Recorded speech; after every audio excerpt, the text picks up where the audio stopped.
Assalamualaikum warahmatullahi wabarakatuh. Hari ini kita akan membahas mengenai modified release dosage form, yaitu bentuk-bentuk sediaan yang termodifikasi. Ya, jadi bukan sediaan yang konvensional, namun beberapa sediaan yang pelepasannya atau rilisnya itu termodifikasi. Di pendahuluannya terlebih dahulu ya, apa itu bentuk sediaan dengan pelepasan termodifikasi atau modified release dosage form? Itu merupakan sistem penghantaran obat atau drug delivery system atau DDS gitu ya, di mana dia memiliki sifat dari formulasi dan bentuk produk yang menghasilkan pelepasan obat yang termodifikasi yang berbeda dengan bentuk sediaan konvensional. Nah, jadi pelepasannya termodifikasi. Mungkin bentuk sediaannya sama dalam bentuk tablet. Ya, jadi bentuk sediaannya bisa sama gitu ya, bentuk sediaan tablet, namun pelepasannya yang termodifikasi gitu.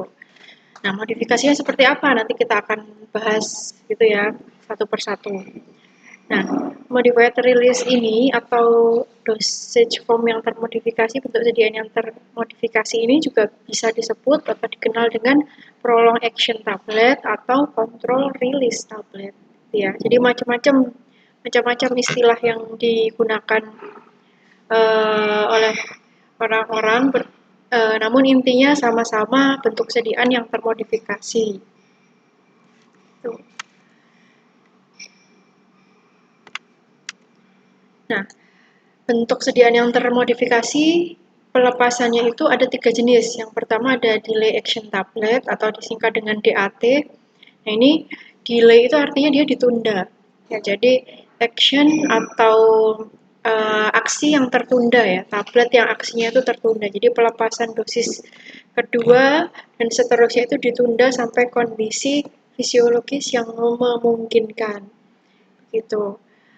Yang kedua ada repeat action tablet, disingkat dengan RAT. Jadi dia repeat ini diulang ya. Jadi pelepasan dosisnya itu diatur dengan satuan waktu tertentu. Jadi repeat action diulang lagi, dilepas lagi secara bertahap gitu. Kalau misal delay rilis ini tadi kan ditunda. Jadi misal kita sudah mengkonsumsi obat tersebut tapi dia tidak rilis langsung, tapi ditunda. Yang awalnya bisa di lambung tetapi ditunda dulu, nanti pecahnya atau rilisnya di usus gitu contohnya. Kalau repeat action berarti dia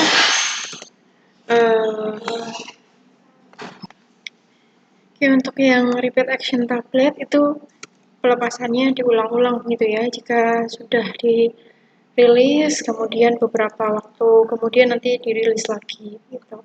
Sedangkan yang ketiga itu ada extended release tablet atau ERT atau nama lainnya juga sustained release. Nah, ini pelepasan dosisnya diatur tidak terputus atau dia diperpanjang. Jadi dia dilepas terus gitu ya, tapi sedikit-sedikit. Jadi continuously. Jadi berkesinambungan, diperpanjang. Itu namanya extended atau sustained release. Nah, ini waktu pelepasannya itu relatif panjang. Jadi diperlukan untuk kebutuhan obat yang memang dia butuhnya lama gitu. Misal untuk diabetes ya, apa namanya? Gula darah. Nah, itu kan ada XR. Nah, itu extended release maksudnya. Jadi pelepasannya itu pelan-pelan gitu. Jadi gula darah itu lama terkontrolnya di dalam tubuh karena obat yang dilepaskan itu secara perlahan-lahan. Nah, yang delay release, pelepasan tertunda, itu juga disebut dengan prolonged release ya. Jadi macam-macam nama lainnya itu tadi ya, prolonged release. Ini biasanya dalam bentuk tablet atau kapsul enteric coat. Jadi kapsul salut selaput yang dibentuk dengan melewati lambung tanpa adanya perubahan dengan tujuan untuk pelepasan obat tertunda di saluran usus halus ya. Jadi pelepasannya itu memang tujuannya di usus halus. Jadi dia di lambung itu hanya lewat saja. Dilepasnya dia saat sudah berada di saluran usus halus.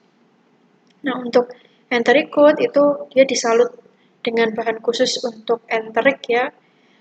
Di dalamnya mengandung obat dan juga bisa bahan pembawa atau polimer. Nah, untuk jenis salutnya itu sudah ada di materi tablet salut. Nah, bentuk sediaan delay atau tunda ini dibuat untuk pelepasan obat berbasis waktu daripada kecepatan setelah diadministrasikan. Nah, penundaan pelepasan obat dapat secara time base atau berbasis waktu atau berbasis pengaruh kondisi lingkungan seperti pengaruh pH, pengaruh enzim atau tekanan tertentu. Jadi misal dia sudah berada di kondisi pH yang harusnya dia rilis gitu ya. Dia harus rilis di pH asam. Oke, dia saat pH asam dia akan rilis, dia akan lepas ya. Saat dia di pH basah dia akan tertunda dulu, dia tidak pecah dulu. Misal di enzim juga sama. Di enzim-enzim tertentu dia terjadi pelepasan. Kalau yang sustain release atau extended release itu tadi yang pelepasannya dalam jangka waktu yang lama dan continuously, gitu ya. Jadi dia pelepasannya bertahap. Ini bentuk sediaan yang diformulasikan untuk membuat obat berada pada kondisi siap terabsorpsi dalam waktu yang lebih lama setelah ditelan, sehingga menghasilkan penurunan frekuensi dosis jika dibandingkan dengan obat konvensional. Jadi misal kita buat sediaan glukopak XR gitu ya, dia bisa mempertahankan dosis dalam waktu 1 harian. Jadi dia hanya minum obatnya sekali karena pelepasannya bertahap atau continuously tadi itu. Jadi frekuensi minumnya hanya sekali. Tetapi kalau tablet konvensional yang pelepasannya langsung saat itu juga dia lepas, kemudian beberapa jam lagi dia sudah habis kadar di dalam darahnya, otomatis dia akan minum obat lagi. Maka dari itu, pelepasan obat secara tertunda atau sustain release ini manfaatnya juga dapat mengurangi frekuensi minum obatnya dibandingkan dengan obat yang konvensional. Ini sediaan standar atau konvensional ya. Jadi pelepasannya itu meningkat secara langsung. Jadi kadar obat dalam darah itu semakin meningkat. Kemudian menurun sampai hampir mendekati 0. Sedangkan sediaan yang kontrol release atau sustain release ya, jadi dia menjaga kadar obat tetap berada pada rentang terapi dosis tunggal, sehingga meningkatkan keefektivitasan terapeutik obat. Jadi ini ada diagramnya seperti ini ya. Jadi ini diagram atau kurva waktu versus konsentrasi obat sesungguhnya.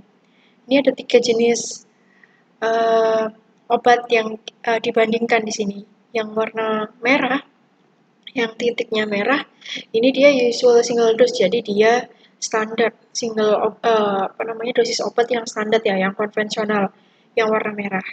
Jadi ketika dikonsumsi atau diadministrasikan, dia akan naik secara cepat, tapi dia juga turun secara cepat. Jadi ketika minum, kadar obat di dalam darahnya langsung naik.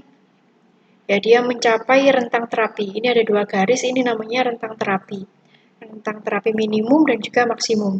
Jadi, ketika kadar obat berada di rentang terapi ini, obat itu akan memberikan efek. Tetapi kalau misal kadar obatnya di bawah, itu sudah tidak bisa memberikan efek lagi. Namun jika berada di atasnya, dia malah menjadi toksik ya atau beracun. Jadi kadar obat itu harus berada di rentang terapi ini.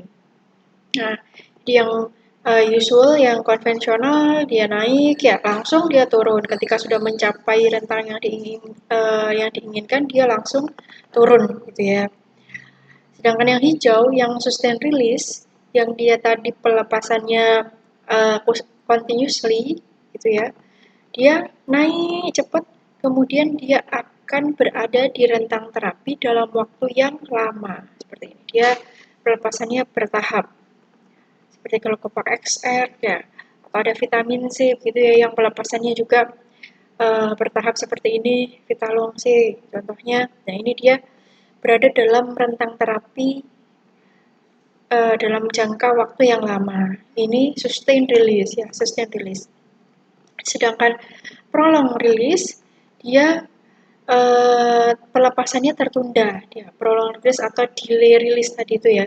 Jadi ketika diminum, dia naiknya itu berbeda dengan yang sustain dan yang usual tadi. Yang ini kan sudah langsung naik, sedangkan ini naiknya masih nanti, masih di sini dia mencapai kadar atau mencapai rentang terapinya masih di titik ini. Sedangkan yang ini kan sudah di awal ya waktu ya kita luruskan dengan waktunya. Kalau lihat ini dia sudah mencapai rentang terapinya sudah duluan dibandingkan dengan yang prolong release atau yang delay release.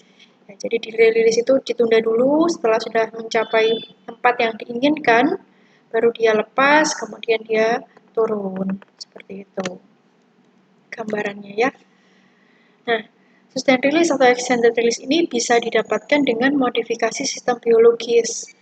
Ya, contohnya penghambatan clearance ginjal oleh obat penisilin, oleh probenizid gitu. Lalu modifikasi bahan obat kita bisa merubah bentuk kristal dari obat tersebut atau kelarutannya kita rubah. Atau modifikasi bentuk sediaannya. Ini teknik yang paling efisien dibandingkan dengan harus minum yang lainnya gitu untuk memodifikasi sistem biologisnya atau membuat bentuk kristal yang lain-lain atau kelarutannya dimodifikasi. Jadi kita lebih mudah itu memodifikasi bentuk sediaannya. Lalu dosis sediaan sustained release itu terdiri dari dua, yaitu dosis bolus atau loading dose dan juga dosis pemeliharaan atau maintenance dose. Nah, untuk dosis bolus atau loading dose ini dosis yang digunakan untuk mencapai kadar tunak dalam darah ya. Jadi yang awal yang kurva ini ketika dia mencapai kadar sini ya. Ini namanya dia bolus ya. Ketika sudah lurus dia loading dose gitu. Ya. Maintenance dose sorry. Yang naik itu bolus atau loading dose, yang lurus itu maintenance dose, jadi dosis pemeliharaan. Yang mempertahankan dosis tersebut. Kalau dilihat dari susunan tabletnya gitu ya, jadi dia pecah dulu di bagian luarnya, rapid disintegration, pecahnya cepat, tuh.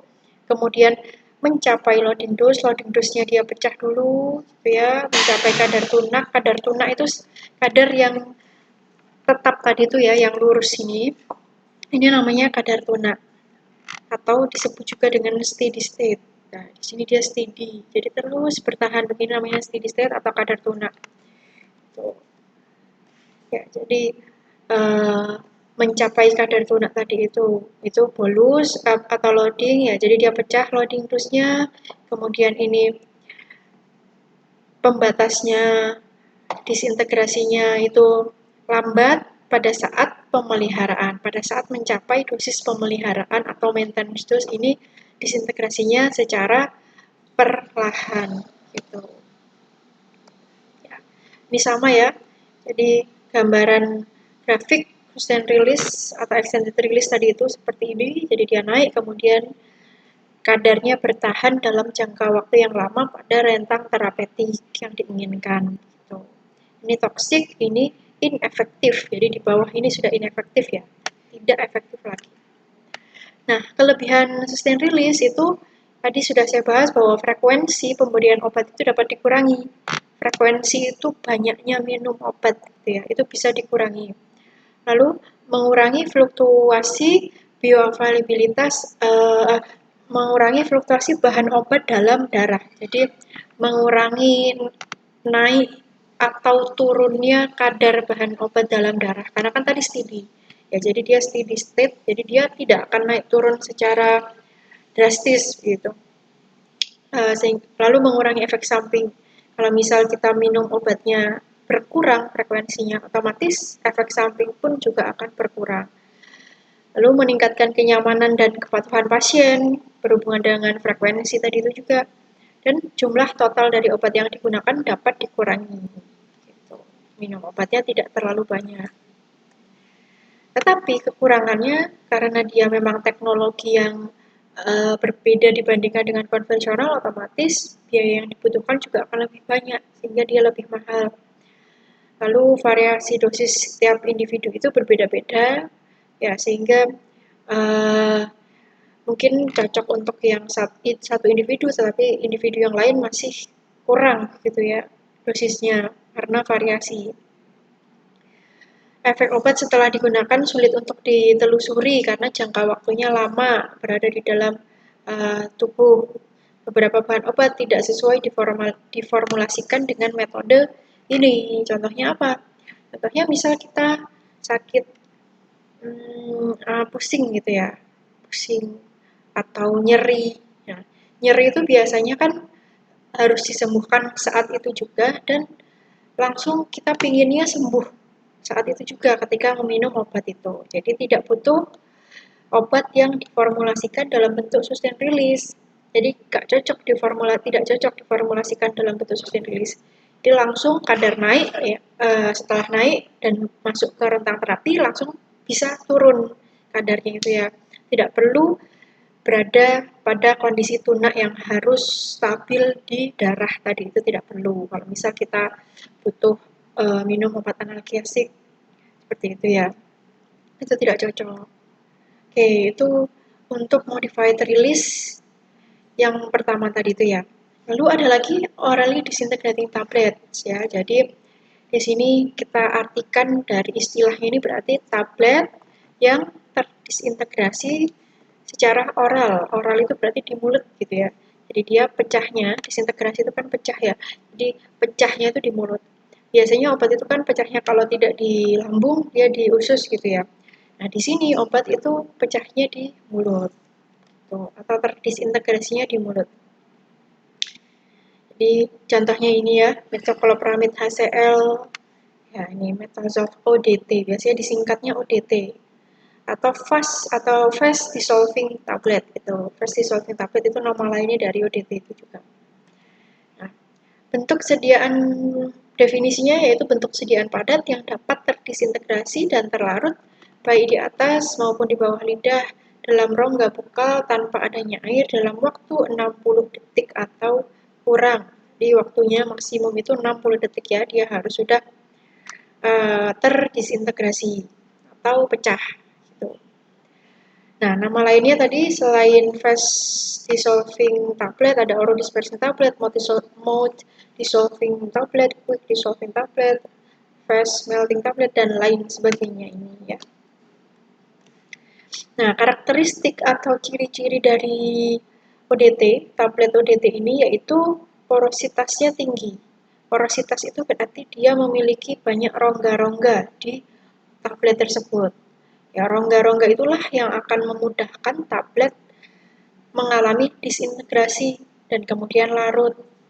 Jadi porositas ini dia berongga artinya. Lalu densitasnya rendah ya, massa jenisnya dia rendah. Kekerasannya juga rendah.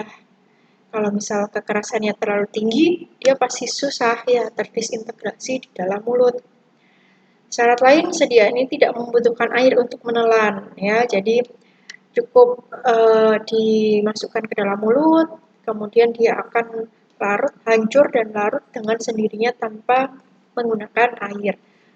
Karena larutnya di mulut otomatis rasa dari ODT ini sangat penting gitu ya. Jangan sampai ketika dikonsumsi pasien itu tidak nyaman karena rasanya terlalu pahit. Nah, ini rasanya enak dan mudah dikemas. Gitu. Nah, target pasien ada pediatrik, geriatrik, kemudian pasien dengan gangguan jiwa ya yang sulit meminum obat, pasien yang dalam pengobatan yang diharuskan mengurangi asupan air, pasien yang mengalami mual, mabuk perjalanan, serangan alergi secara tiba-tiba jadi diberi saja ODT, dan kondisi di mana tidak tersedianya air. Nah, untuk pembuatan ODT ini kita membutuhkan disintegran atau bahan untuk menghancurkan itu yang super gitu ya, yang cepat menghancurkannya.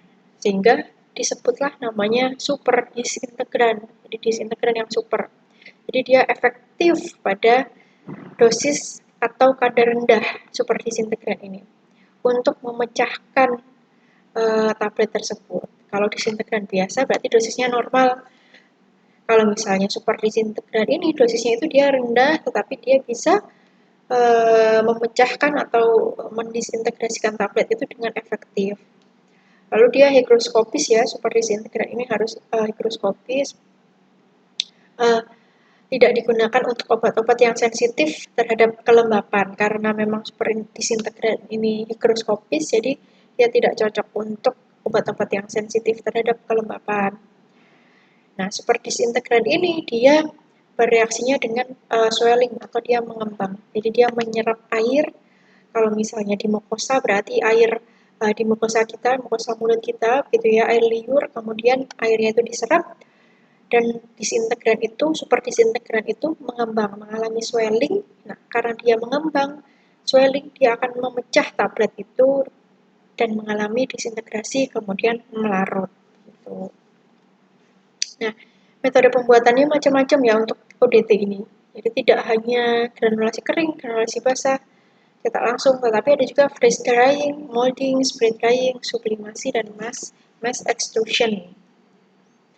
Nah, untuk evaluasi dari ODT, ini secara keseluruhan sama seperti tablet pada umumnya gitu ya. Ada kekerasan tablet, tetapi dia rendah ya, lebih rendah. Kemudian kerapuhan, ada disolusi, begitu. Tapi ini ada tambahan yaitu waiting time. Ya, jadi diberi waiting time ini, waiting ini kan basah, time ini waktu, berarti waktu untuk pembasahan itu diuji, dan in vitro dispersion time. Kalau misalnya waiting time ini, intinya tablet itu diletakkan di cawan Petri gitu ya, kemudian ditambahkan cairan, ya cairan yang berwarna di cawan Petri tersebut.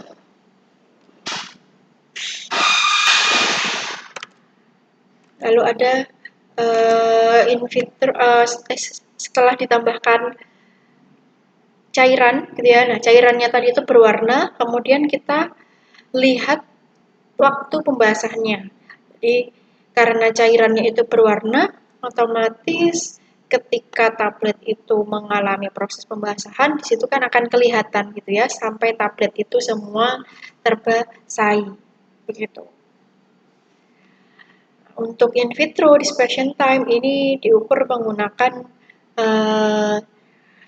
tetesan ya, diukur menggunakan tablet yang diletakkan pada beker gelas yang mengandung 50 ml buffer fosfat 6,2. Lalu waktu disintegrasi yang secara in vivo, jadi yang ini tadi waktu disintegrasi secara in vitro yang menggunakan disintegrating test ya, disintegration tester, itu yang in vitro.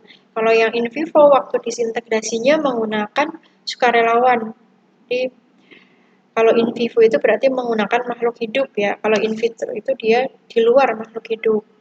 Makhluk hidupnya tidak harus manusia, tetapi bisa hewan coba. Tapi kalau di sini kan kita memang ingin menguji disintegrasi di dalam mulut ya. Jadi otomatis kita menggunakan sukarelawan manusia gitu ya untuk mengetahui berapa waktu yang dibutuhkan untuk pemecahan tablet tersebut. Gitu.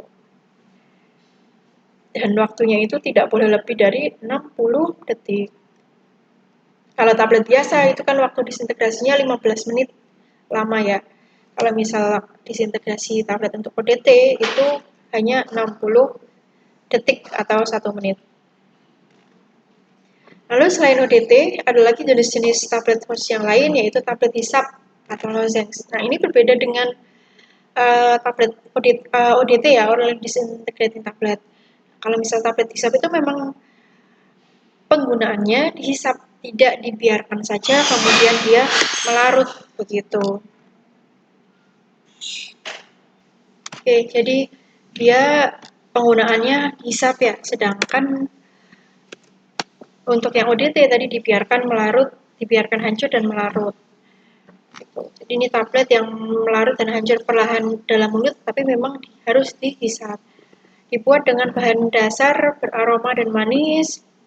Ini dia tidak menggunakan disintegran ya. Kalau tablet hisap itu dan kekerasannya di atas 14 kgf. Jadi tablet hisap itu memang cenderung keras. Kalau misal ODT itu kan tidak boleh terlalu keras supaya dia cepat larut hancur. Tetapi kalau tablet hisap itu dia tidak ada disintegrannya sehingga kekerasannya tinggi. Jadi harus memang dia dihisap pelan-pelan kayak permen gitu ya. Baru dia terlarut gitu. Nah, tujuannya untuk pengobatan iritasi lokal atau infeksi mulut atau tenggorokan, tetapi dapat juga mengandung bahan aktif yang ditujukan untuk absorpsi sistemik setelah ditelan.